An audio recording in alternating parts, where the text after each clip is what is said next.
Hi sir. కల్కి cinema 8 రోజుల్లో 800 కోట్లు సంపాదించి వరల్డ్ వైడ్గా ఎపిక్ బ్లాక్ బస్టర్గా నిలిచింది. దాని గురించి మీ స్పందన? ప్రభాస్ నటించిన సినిమాలన్నీ కూడా సూపర్ డూపర్ హిట్ అవడం అనేది అది సహజమే. ఇది ఇంకా కష్టపడి పనిచేశారు కాబట్టి ముందుగా అశ్విని దత్ గారి సినిమా అంటేనే ఒక హిట్ రేంజ్లో ఉంటుందని చెప్పి జనం ఎక్స్పెక్టేషన్ చేస్తూ ఉంటారు.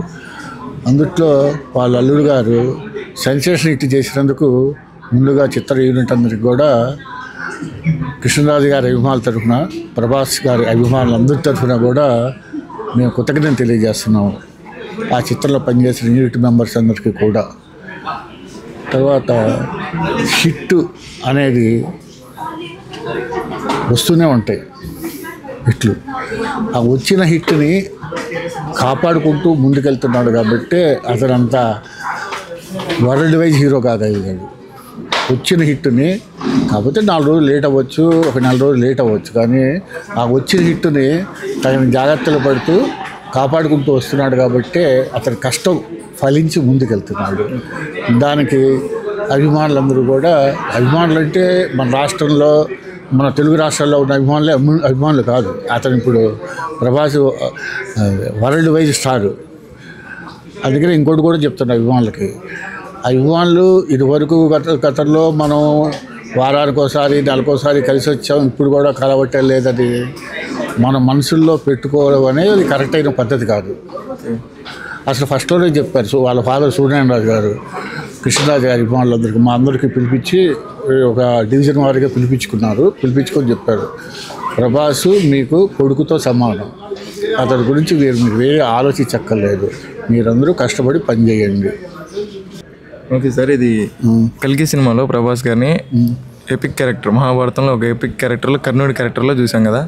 మీరు చూస్తున్నప్పుడు మీకు ఎలా అనిపించింది ప్రభాస్ గారిని కర్ణుడి క్యారెక్టర్లో?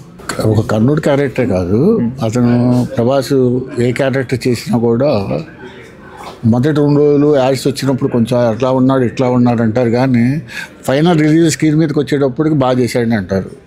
గత సినిమాలు కూడా మీరు ఏ సినిమా చెప్తే చెప్తాను, గతంలో సినిమాలు కూడా అంతే జరిగింది. అతను ఏ క్యారెక్టర్ చేసినా కూడా అతను ఫేస్, అతని యొక్క ఇదికి ఓకే అంటారు. కాకపోతే ఏంటంటే ఫస్ట్ రిలీజ్కి వస్తూ ఉంటాయి చూడండి, అటువంటి కొన్ని ఇబ్బంది పడతాయి.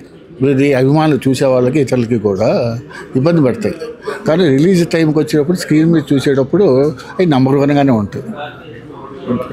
సార్, ఇప్పుడు కన్నప్ప సినిమాలో ప్రభాస్ గారు చేస్తున్నారు కదా, దాని గురించి?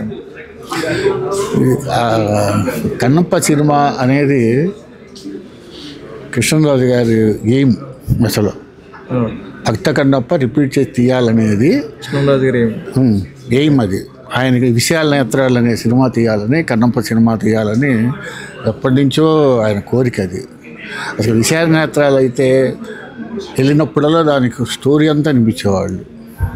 ఇప్పుడు పెద్దనాన్న గారి ఎయిమ్ని పూర్తి చేస్తున్నారు ప్రభాస్ గారు చేస్తున్నారని నేను దాంట్లో అది కాదు.